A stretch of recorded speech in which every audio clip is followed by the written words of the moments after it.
जम्मू कश्मीर से धारा 370 हटाने के फैसले को सुप्रीम कोर्ट से क्लीन चिट मिल चुकी है।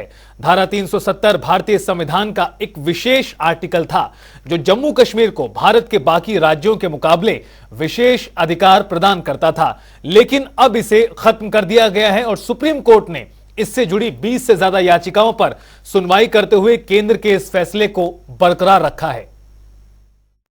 भारत के जम्मू कश्मीर से धारा 370 हटाने का केंद्र सरकार का फैसला बरकरार रहेगा, ऐसा सुप्रीम कोर्ट की 5 जजों की संविधान पीठ ने अपने फैसले में कहा। कोर्ट ने धारा 370 को अस्थायी प्रावधान मानते हुए ये भी कहा कि संविधान के आर्टिकल 1 और 370 के मुताबिक जम्मू और कश्मीर भारत का अभिन्न अंग है और भारतीय संविधान के सभी प्रावधान वहां लागू हो सकते हैं।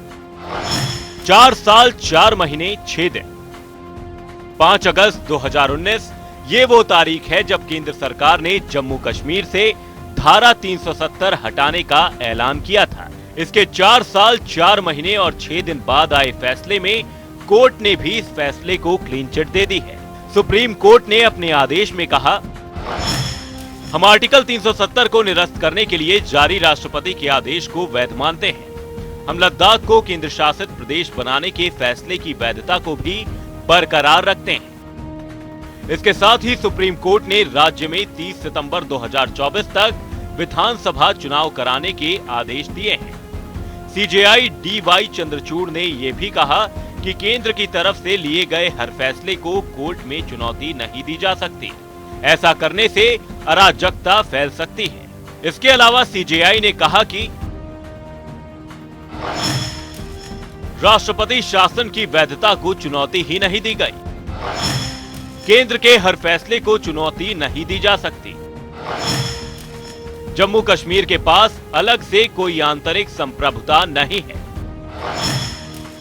संविधान का आर्टिकल 370 अस्थायी था। आर्टिकल 370 को रद्द करने की राष्ट्रपति की शक्ति अभी भी मौजूद है। जम्मू कश्मीर में युद्ध जैसे हालातों के बीच आया था आर्टिकल 370। जम्मू कश्मीर की संविधान सभा को परमानेंट बॉडी बनाने का इरादा नहीं था। इस पूरे मामले को लेकर सुप्रीम कोर्ट में सरकार का पक्ष, अटॉर्नी जनरल आर वेंकट रमणी, सॉलिसिटर जनरल तुषार मेहता, वरिष्ठ वकील हरीश साल्वे, राकेश द्विवेदी, वी गिरी ने रखा। वहीं सुप्रीम कोर्ट में याचिकाकर्ताओं का पक्ष कपिल सिब्बल, गोपाल सुब्रमण्यम, राजीव धवन, जफर शाह और दुष्यंत दवे ने रखा। इस पूरी सुनवाई के दौरान 28 अगस्त 2023 को आर्टिकल 35A को लेकर चीफ जस्टिस डी.वाई. चंद्रचूड़ की एक टिप्पणी का भी जिक्र होना जरूरी है। सीजेआई ने उस दौरान कहा था कि संविधान के जिस आर्टिकल 35A के तहत जम्मू कश्मीर के लोगों को विशेषाधिकार मिले थे, उसी आर्टिकल ने देश के बाकी राज्यों में रहने वाले लोगों के 3 बुनियादी अधिकार छीन लिए। सुप्रीम कोर्ट की इन तमाम टिप्पणियों और फैसले का असर कोर्ट से बाहर भी नजर आया। कई जगहों से जश्न की तस्वीरें सामने आई। ढोल नगाड़ों पर लोग थिरकते नजर आए। इस दौरान कई लोग मिठाई खिलाकर भी खुशी मनाते दिखे। लोगों के इस जश्न के बीच प्रधानमंत्री मोदी ने भी एक्स पर पोस्ट करते हुए लिखा कि अनुच्छेद 370 को निरस्त करने पर आज का सुप्रीम कोर्ट का फैसला ऐतिहासिक है और 5 अगस्त 2019 को भारत की संसद द्वारा लिए गए फैसले को असंवैधानिक रूप से बरकरार रखता है। यह जम्मू कश्मीर और लद्दाख में हमारी बहनों और भाइयों के लिए आशा, प्रगति और एकता की एक शानदार घोषणा है।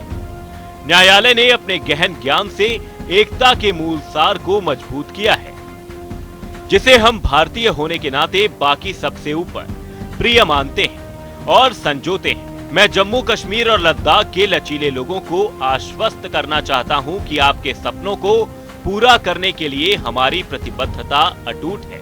हम यह सुनिश्चित करने के लिए प्रतिबद्ध हैं कि प्रगति का लाभ न केवल आप तक पहुंचे, बल्कि इसका लाभ हमारे समाज के सबसे कमजोर और हाशिए पर रहने वाले वर्गों तक भी पहुंचे, जो अनुच्छेद 370 के कारण पीड़ित थे। आज का फैसला सिर्फ कानूनी फैसला नहीं है, यह आशा की किरण है, उज्जवल भविष्य का वादा है और एक मजबूत, अधिक एकजुट भारत के निर्माण के हमारे सामूहिक संकल्प का प्रमाण है। इस पर गृह मंत्री अमित शाह ने भी एक्स पर पोस्ट किया और लिखा कि मैं आर्टिकल 370 को खत्म करने के फैसले को बरकरार रखने वाले भारत के माननीय सर्वोच्च न्यायालय के फैसले का स्वागत करता हूं। 5 अगस्त 2019 को पीएम नरेंद्र मोदी ने आर्टिकल 370 को निरस्त करने का दूरदर्शी निर्णय लिया। तब से जम्मू कश्मीर में शांति और सामान्य स्थिति लौट आई है।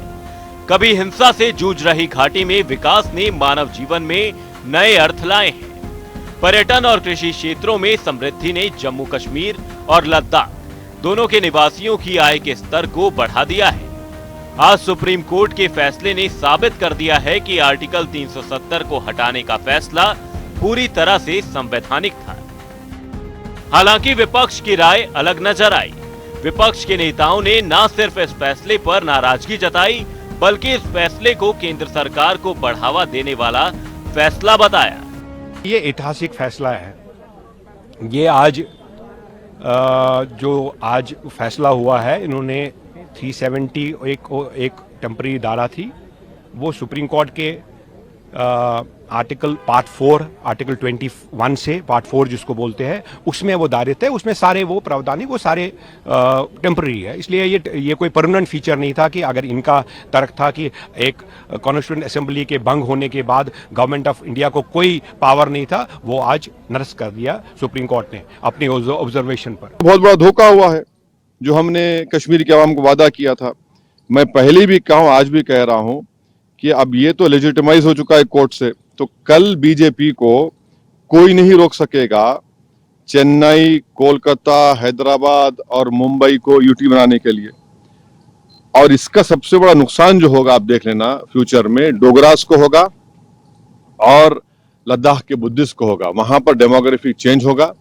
अभी से आप देख रहे हैं कि जम्मू में जितने राइस मिलें थी वो डोगरा के लोग हाथ से निकल गई, और लद्दाख में आप देखेंगे बहुत बड़े पैमाने पर बुद्धिस्ट लोग नाराज होंगे और वहां पर डेमोग्राफिक चेंज होगा।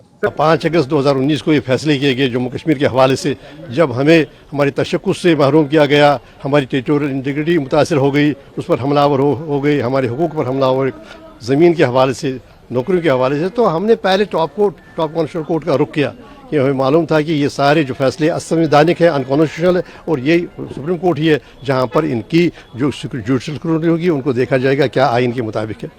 तो आज जब जजमेंट सुनिए तो जाहिर सी बात है कि बड़ी हद तक जो हमारे मामले थे, जो हमने मारूजात रखे थे, जो हमने दलाइल रखे थे, या तो लिए ही नहीं, उस संज्ञान में नहीं लिए गए, या उन पर बात नहीं की गई, या ये है कि कुछ ओपन रखे गए।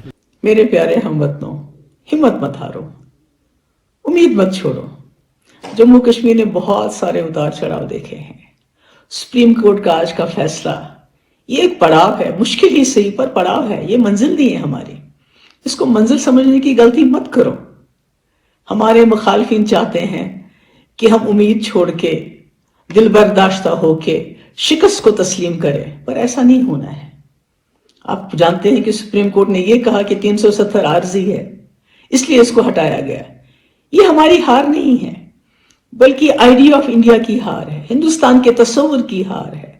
जिस तस्वुर के साथ, जिस आइडिया ऑफ इंडिया के साथ, जिस गांधी के हिंदुस्तान के साथ, जिस गंगा जमनी तहजीब के साथ जम्मू कश्मीर के मुसलमानों ने पाकिस्तान को दरकिनार करके यहाँ के सिखों के साथ, यहाँ के बुद्धिस्ट के साथ, यहाँ के क्रिश्चियंस के साथ, यहाँ के हिंदू भाइयों के साथ, गांधी के मुल्क के साथ हाथ मिलाया, आज ये उस आइडिया ऑफ इंडिया की हार है।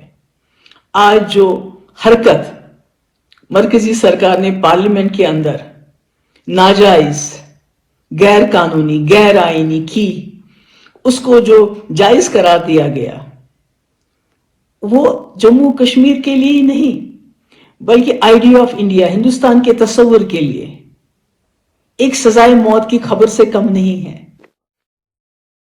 We have held that Article 370 is a temporary provision on a reading of the historical context in which it was included. Article 370 was introduced to serve two purposes. We have held that a textual reading of Article 370 also indicates that it is a temporary provision.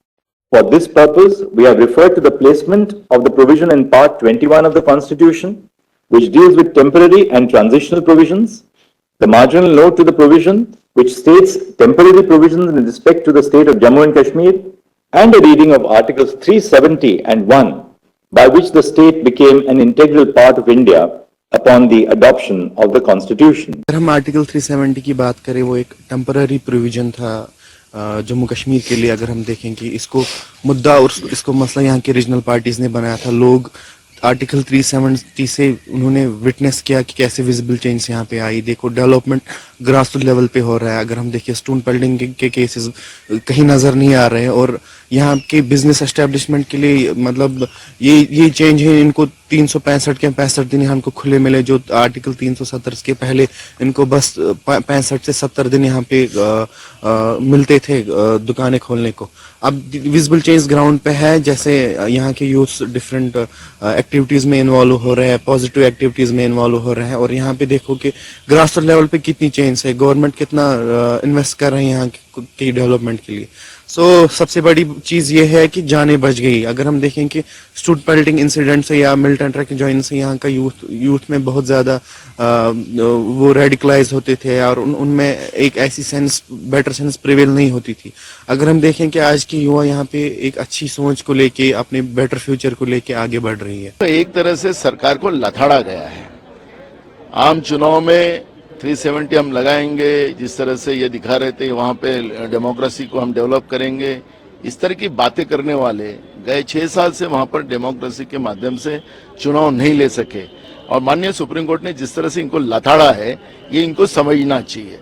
और अब 30 सितंबर के पहले नहीं तो कोई बहाना कर ये और चुनाव को आगे बढ़ा सकते हैं, और इसलिए माननीय सुप्रीम कोर्ट ने इनको उस तरह के एक डेमोक्रेसी को जिंदा रखने के लिए उस तरह का आदेश दिए गए हैं। तो हम माननीय सुप्रीम कोर्ट के निर्णय का स्वागत करते हैं इसका, क्योंकि आर्टिकल 370 हटाने के वक्त पे हमने समर्थन किया था, और आज सुप्रीम कोर्ट ने जो निर्देश दिए हैं उनका हम स्वागत करते हैं।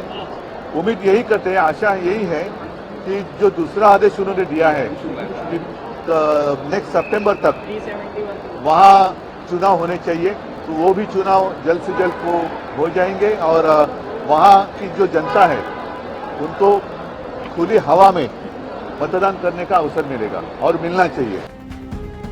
साल 2019 में केंद्र सरकार ने जम्मू कश्मीर को विशेष राज्य का दर्जा देने वाला अनुच्छेद 370 खत्म कर दिया था। सुप्रीम कोर्ट के फैसले की वजह से ये मुद्दा 4 साल बाद फिर चर्चा में आया। कोर्ट में माना गया कि तत्कालीन परिस्थितियों के मुताबिक ये फैसला लिया गया था। हालांकि इतिहास की ये धारा 370 अब हमेशा के लिए इतिहास बन चुकी है। स्पेशल डेस्क, जनता टीवी।